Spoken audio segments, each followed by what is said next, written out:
Hello friends, आज हम SSC के combined graduate level exam tier 1 2022 जो कि 2/12/2022 को हुआ था, उसके फोर्थ शिफ्ट के इंग्लिश के पार्ट को सॉल्व करेंगे। बाकी जो मैंने पुराने वीडियोज इस पेपर के बनाए हैं वो आपको डिस्क्रिप्शन में मिल जाएंगे, उनके लिंक्स आप उन्हें चेकआउट कर सकते हैं। चलिए इंग्लिश के पहले प्रश्न के साथ शुरू करते हैं। तो यहाँ से हमारा इंग्लिश सेक्शन शुरू होता है। पहला प्रश्न देखते हैं क्या कह रहा है। After having understood the ill effects he said he would dash drinking alcohol. मतलब कि उसको जब शराब के बारे में जो इल इफेक्ट्स है, जो हानियां पहुंचाती है, उसके बारे में पता चल गया तो वो जाहिर तौर पे उसे छोड़ देगा। अब हम किसी चीज़ को छोड़ते हैं तो उसके लिए हम क्विट यूज़ करते हैं। Quit alcohol, quit smoking, quit drinking. Option number first आपका करेक्ट आंसर है। बाकी फिनिश, क्लोज और टर्मिनेट, इन तीनों का मतलब टू एंड ही होता है या टू स्टॉप ही होता है, लेकिन यहाँ पे हमारा वर्ड जो अप्रोप्रिएट था वो क्विट था। Option number first. Question second कह रहा है सिनोनिम बताने के लिए किसका, रिमोर्स शब्द का। रिमोर्स मतलब होता है पश्चाताप करना, repentance. Option number first. Remorse मतलब पुराना जो दुख है उसे फील करते रहना, पश्चाताप फील करना, जो आपने कभी गलत कर दिया हो उसका रिमोर्स हो, दुख हो। स्लो मतलब धीरे होता है। लिबरेट मतलब किसी को फ्री कर देना या मुक्त कर देना। एफिनिटी मतलब होता है love. Option number first correct है। क्वेश्चन नंबर थ्री कह रहा है अंडरलाइन वर्ड को इम्प्रूव करना है। तो Rajesh was not angry dash himself for making a silly mistake during the examination. तो Rajesh was angry dash himself for making a silly mistake during the exam. तो angry at नहीं, एंग्री विथ, किसी के साथ हम विथ होते हैं ना। ऑप्शन नंबर फोर्थ आपका करेक्ट है, एंग्री विथ हिमसेल्फ। खुद से नाराज था जब उसने एक सिली मिस्टेक कर दी एग्जामिनेशन में। क्वेश्चन नंबर फोर्थ फिर से अंडरलाइन वर्ड को सही करना है। I would never associate with such a person. देखिए यहाँ जो एसोसिएट है, जो शब्द लिखा है इसकी ये गलत है। सही स्पेलिंग होती है ASSOCIATE, एसोसिएट मतलब किसी के साथ काम करना। ऑप्शन नंबर फर्स्ट सही स्पेलिंग है एसोसिएट की। नेक्स्ट है एंटोनिम पूछ रहा है इस शब्द का प्रिसाइज सेंटेंस पढ़ के देखते हैं। The number of tests conducted dropped further on Saturday with a total of 67,624 tests, of which 20% were the less precise rapid antigen test. तो देखिए प्रिसाइज जो शब्द है उसका मतलब होता है एकदम पक्का, मतलब एकदम एडिक्वेट, एकदम जो एकदम नापा हुआ हो। तो प्रिसाइज मतलब जो एकदम सही हो। तो इसीलिए हमारे पास जो इसका एंटोनिम होगा वो होगा रफ। रफ मतलब जो रफ फिगर जैसे बताते हैं ना, रफली बता दो। रफली means you are not asking for exact data but rough data, मतलब आस पास का, अप्रॉक्सीमेट। प्रिसाइज मतलब एग्जैक्ट। तो ऑप्शन नंबर थर्ड हमारा करेक्ट आंसर है। इस सेंटेंस का मतलब ये था कि सैटरडे को जो कोविड की जो टेस्ट थे वो और गिर गए, और ये जो अगले और इसमें जो ये इतने टोटल जो टेस्ट हुए उनमें से 20% तो ये रैपिड एंटीजन टेस्ट है, जो कि ज़्यादा प्रिसाइज नहीं है। मतलब ये बहुत अच्छी तरह बता नहीं पाता कि ये कोरोना का टेस्ट सही है या नहीं। कॉम्प्लिकेटेड मतलब कोई चीज़ जो कॉम्प्लेक्स हो गई हो। इनएविटेबल मतलब जो होना ही होना है, which is likely to happen. और एडिक्वेट मतलब इनफ, मतलब जो सफिशियंट। ऑप्शन नंबर थर्ड हमारा करेक्ट आंसर है। क्वेश्चन नंबर सिक्स कह रहा है by the end of the football match feelings had reached fever pitch. तो इसका क्या मतलब हो सकता है। देखिए ये शायद एक इडियम सा या फ्रेज सा लग रहा है। रीच्ड फीवर पिच का मतलब होता है जैसे कोई मैच खत्म होने वाला होता है तो किस तरह की फीलिंग होती है, बहुत ही ज्यादा थ्रिल्ड होते हैं लोग, है ना, अपने इमोशंस को कंट्रोल नहीं कर पाते। To get so strong that one can not control them. Option number second आपका करेक्ट आंसर है। मैच में अक्सर देखा होगा जब बहुत ही क्लोज मैच होता है तो you are not able to control the feelings when the team which you are supporting wins. Option number second correct है। Question number seven one word substitution आ गया for this sentence. A speech made without preparation. जब आप बिना किसी preparation की कोई speech देते हो तो उसे हम कहते हैं एक्सटेम्पोर। मीन्स आपको कहा ये टॉपिक है और अभी आपको पता चला कि आपको इस टॉपिक पे बोलना है। स्कूल में हुआ करता था एक्सटेम्पोर। फिर रिटोरिक का मतलब होता है उस तरह की स्पीच जो लोगों को इम्प्रेस या इन्फ्लुएंस करने के लिए दी जाती है। डेलिबरेशन मतलब जानबूझ के जो किया जाए, to do something on purpose. और स्पॉन्टेनियस मतलब जो रैंडम हो, फिक्स ना हो। ऑप्शन नंबर फर्स्ट हमारा करेक्ट आंसर था, extempore, speech given without a preparation. Next idiom का मतलब पूछ रहा है टू स्मेल अ रैट, मतलब कि सस्पिशन हो जाना, मतलब शक हो जाना। Option number second. दाल में कुछ काला होना, अगर आपने हिंदी में तो ये सुना ही होगा, वैसा ही वैसा कुछ है। To have a reason to suspect. Option number second. Question 9th indirect form में कन्वर्ट करने को कह रहा है। Priya said yes I am confounded. Yes I am का क्या हो जाएगा, that she was confounded. I am ये प्रेजेंट में, इसे पास्ट में बदलना पड़ेगा, शी वॉज और कंफाउंडेड। कंफाउंडेड तो कंफाउंडेड ही रहेगा, देखिए यहाँ कंफाउंड ये गलत हो गया, यहाँ इज है इसलिए ये गलत हो गया। देखिए यहाँ पे एडमिट है जबकि एडमिटेड होना चाहिए, तो ये भी गलत हो गया। बचा कौन सा, ये, तो यही आपका करेक्ट आंसर हो जाएगा। Question number 10th passive form में कन्वर्ट करना है। People speak Cantonese in Hong Kong. तो यहाँ हम यहाँ से शुरू करेंगे। Cantonese is spoken in Hong Kong. बोलने वाले तो पीपल ही होंगे ना, तो इसीलिए Cantonese is spoken in Hong Kong. Option number second आपका करेक्ट है। अब देखिए यहाँ पे वॉज लगाया है जबकि सेंटेंस प्रेजेंट की बात कर रहा है, तो ये गलत हो जाएगा। यहाँ भी वॉज लगा है, प्रेजेंट की बात कर रहा है, गलत हो जाएगा। यहाँ इज बीइंग लगाया है जबकि यहाँ पे सेंटेंस में हमारे पास कुछ भी आईएनजी नहीं है, तो इसलिए ये भी गलत हो जाएगा। एलिमिनेट करके भी कर सकते हैं। ऑप्शन नंबर सेकंड हमारा करेक्ट आंसर है। नेक्स्ट एरर डिटेक्शन आ गया, तो देखिए she often accuses him. Accuses के साथ हिम ही जाता है, सही है। For a lack of morality, मतलब इसमें कोई गलती नहीं है, उसके अंदर मोरालिटी नहीं थी, इस चीज का वो उसे अक्यूज करती है, मतलब उस पर इस चीज का इल्जाम लगाती है। नो एरर है इसका। Option number third. Question number 12 incorrectly spelled word आ गया। तो यहाँ पे आप देखेंगे ये जो शब्द लिखा है कंजमेट, ये गलत है। इसकी सही स्पेलिंग होती है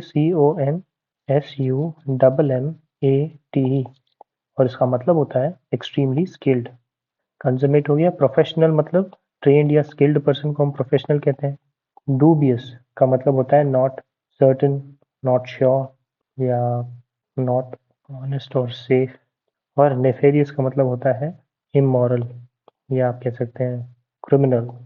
तो ऑप्शन नंबर फोर्थ हमारा करेक्ट आंसर था। क्वेश्चन 13 कह रहा है we live in a populated city of over 120 million people. Populated नहीं, पॉपुलस कंट्री। कंट्री किस तरह की है, पॉपुलस है। कंट्री का एडजेक्टिव देना है, पॉपुलस। ऑप्शन नंबर थर्ड हमारा करेक्ट आंसर है। क्वेश्चन नंबर 14 सेंटेंस अरेंजमेंट आ गया। तो देखिए according to the report the 2021 projection reflect growing recognition of climate change issues and the importance of nuclear power in reducing emissions from electricity generation। तो ये already एक order में लग रहा है। मतलब रिपोर्ट के अकॉर्डिंग क्या है कि 2021 में जो प्रोजेक्शन है उस मतलब कुल मिला के ये कहना ये चाहता है कि हमें इलेक्ट्रिसिटी जनरेशन के लिए न्यूक्लियर पावर का इस्तेमाल करना पड़ेगा क्लाइमेट इश्यू से टैकल करने के लिए। तो ऑप्शन नंबर फोर्थ हमारा करेक्ट आंसर है। क्वेश्चन नंबर 15 एंटोनिम पूछ रहा है लेफ्ट का। A few chocolates were left after the Halloween's trick on treat fair। Left का मतलब बाकी है, यहाँ पे इसका ये मतलब है लेफ्ट दिशा नहीं, लेफ्ट बाकी वाला। तो इसीलिए हम ऑप्शन नंबर सेकंड सेलेक्ट करेंगे, फिनिश्ड मतलब जो समाप्त हो जाए। स्टेड मतलब रुक जाना, राइट मतलब करेक्ट और प्रेजेंट मतलब उपहार या प्रेजेंट मोमेंट, वर्तमान। ऑप्शन सेकंड हमारा करेक्ट आंसर था। Question 16 fill in the blanks आ गया। The patient was dash from the hospital. तो पेशेंट यूजुअली क्या होता है हॉस्पिटल से, उसे डिस्चार्ज कर दिया जाता है। Option number second. लिबरेट मतलब भी छोड़ देना होता है। लेट आउट का मतलब इमिट, इमिट हो सकता है या हो सकता है प्रोड्यूस अ साउंड, या आप कह सकते हैं to release someone from obligation. और रिलीज मतलब भी छोड़ देना। वैसे यहाँ पे डिस्चार्ज जो सबसे अप्रोप्रिएट है, हॉस्पिटल से लोगों को डिस्चार्ज किया जाता है। क्वेश्चन नंबर 17 फिर से सेंटेंस अरेंजमेंट आ गया। तो देखते हैं, अब आप जब इसे रफली पढ़ेंगे तो पता चलेगा आपको। Many deadwood beetle species recycle the nutrients of woodlands, ये सबसे पहला सबसे अप्रोप्रिएट ऑप्शन है। Others have recently been found to be pollinators, मतलब बहुत सारे बीटल स्पीशीज जो होते हैं वो न्यूट्रिएंट्स को रिसाइकिल करते हैं और बाकी जो दूसरे हैं वो पॉलिनेटर्स का काम करता है। Some deadwood beetles are predators और parasitoids to other insect species and restrict population growth of potential pest. जो कुछ और जो बीटल्स होते हैं वो प्रेडेटर्स होते हैं या पैरासिटॉइड्स होते हैं जो कि दूसरे इंसेक्ट्स स्पीशीज को मतलब उनकी रिस्ट्रिक्ट करके रखते हैं, पॉपुलेशन उन्हें ज्यादा बढ़ने नहीं देते, खा जाते हैं। Working alongside fungi bacteria and other invertebrates they break down dead wood and return the nutrients back to the soil. मतलब फंजाई बैक्टीरिया और दूसरे इनवर्टिब्रेट्स के साथ काम करके जो वो जो वुड होता है वो जो पड़ा रहता है उसका ये उसी को ब्रेक डाउन करते हैं जैसे कि न्यूट्रिएंट्स वापस सॉइल में जा सके। ऑप्शन नंबर फर्स्ट हमारा करेक्ट आंसर है। नेक्स्ट में एक्टिव वॉइस में कन्वर्ट करने को कह रहा है। The keys have been forgotten by Jyoti. तो देखिए यहाँ हैव आ रहा है, मतलब हैव बीन आ रहा है, मतलब आपके सेंटेंस में हैव या हैज ही आना चाहिए। हैड होगा तो वो गलत हो जाएगा। विल हैव है, ये भी गलत हो जाएगा, विल का कोई कॉम्बिनेशन नहीं है। अभी ये दो बचे। अब देखिए हमारे जब सेंटेंस में बीन था तो यहाँ पे बीन नहीं होगा, एक्टिव वॉइस में बीन नहीं यूज करते, तो ये भी गलत हो गया। बचा क्या, एक ही बचा, यही answer. Jyoti has forgotten the keys, option number fourth. Question 19, spot the error आ गया, पढ़ते हैं। There was no denying the fact that King Lear confided to his daughter Cordelia more than anybody else. तो देखिए कन्फाइड मतलब होता है भरोसा करना, और भरोसा जब करते हैं तो कन्फाइड कन्फाइड इन होता है, कन्फाइडेड इन, टू ना होके यहाँ पे इन होना चाहिए, तब होगा भरोसा। तो ऑप्शन नंबर फर्स्ट में ही गलती है। क्वेश्चन 12 एंटोनिम पूछ रहा है पोलाइट का। पोलाइट मतलब होता है सुशील हो, जो जो नम्र हो, जो शिष्ट हो, उन्हें हम पोलाइट करते हैं, हैविंग गुड मैनर्स। उसका उल्टा हो जाएगा रूड, मतलब जो कि असभ्य हो, जिसके मैनर्स अच्छे ना हो, जो विनम्र ना हो। ऑप्शन नंबर फर्स्ट हमारा करेक्ट है। डिसेंट का मतलब होता है सेटिस्फैक्ट्री, और सोबर का मतलब होता है नॉट अफेक्टेड बाय अल्कोहल, या नॉट फनी भी कह सकते हैं कई बार, या सीरियस। और सिविल का तो मतलब होता है for the people. Option number first हमारा करेक्ट आंसर था। अब चलते हैं कॉम्प्रिहेंशन पे। तो देखिए यहाँ से हमारा कॉम्प्रिहेंशन पैसेज शुरू हो गया है। पढ़ते हैं। Little dash a year ago Ramarao went out of work when a gramophone company, of which he was the Malgudi agent, went out of existence. He had put into that agency the little money he had dash as security. For 5 years his business brought him dash money, just enough to help him keep his wife and children in good comfort. And one day it was dash. A series of dash in the world trade, commerce, banking and politics was responsible for it. तो देखिए इससे हमें समझ में आता है, रामा राव जो है वो पहले किसी ग्रामोफोन कंपनी में काम करता था, लेकिन वो बाद में वो खत्म हो गई।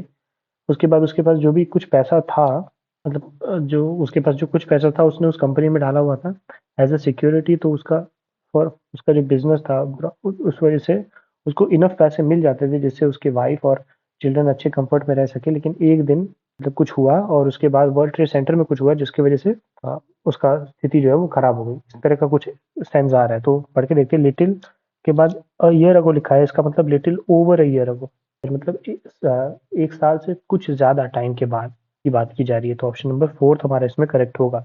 अब अगले क्वेश्चन पे चलते हैं। तो यहाँ पे तो ओवर हो गया है। Little over a year ago Ramarao went out of work when a gramophone company of which he was the Malgudi agent went out of existence. मतलब एक साल से कुछ ज्यादा समय बाद रामाराव जो एक कंपनी ग्रामोफोन कंपनी के लिए काम करता था वो जब खत्म हो गई थी, एग्जिस्टेंस उसका खत्म हो गया था, उसके बारे में बात की जा रही है। उसके बाद ही put into that agency the little money he had, क्या किया होगा, इनहेरिटेड, उसने जो कुछ मनी इनहेरिट कर पाया होगा, जो उसे मिला होगा उस कंपनी में as security. Option number third हमारा करेक्ट है। इसके बाद for 5 years his business brought him dash money, किस तरह का मनी मिल रहा था जिससे कि उसके वाइफ और चिल्ड्रन गुड कंफर्ट में थे। तो इनफ होना चाहिए यहाँ पे, उतना मनी मिल जा रहा था जिससे कि उसका इतना काम चल जाए। Option number first. 24th कह रहा है and one day it was dash, one day it was क्या, a bolt from the blue, मतलब एक अनएक्सपेक्टेड चीज हो गई। Bolt from the blue means something that happens unexpectedly, ऐसा कुछ हुआ, मतलब सब एक दिन एक बहुत बुरा इंसिडेंट हुआ। और वो क्या था, अ सीरीज ऑफ, आगे बढ़ के देखते हैं। A series of dash in the world trade, commerce, banking, and politics was responsible for it. A series of circumstances in the world trade, commerce, banking, and politics was responsible. जो भी ये हुआ उसके पीछे ये circumstances clearly responsible थे। Option number second हमारा correct answer है। उम्मीद करता हूँ ये वीडियो आपके लिए हेल्पफुल रहा होगा। बाकी और जो मैंने दूसरे सेट्स की वीडियो बनाए हैं उन सारे वीडियोस के लिंक आपको डिस्क्रिप्शन में मिल जाएंगे। साथ ही इसका एक प्लेलिस्ट भी बना रखा है, आप वहाँ से भी चेकआउट कर सकते हैं। वीडियो पसंद आया तो आप इसे लाइक कर सकते हैं, और इस तरह के और कंटेंट हम आगे बनाते रहेंगे, तो उन सबको फॉलो करने के लिए चैनल को सब्सक्राइब कर सकते हैं। वीडियो के साथ अंत तक बने रहने के लिए बहुत बहुत धन्यवाद।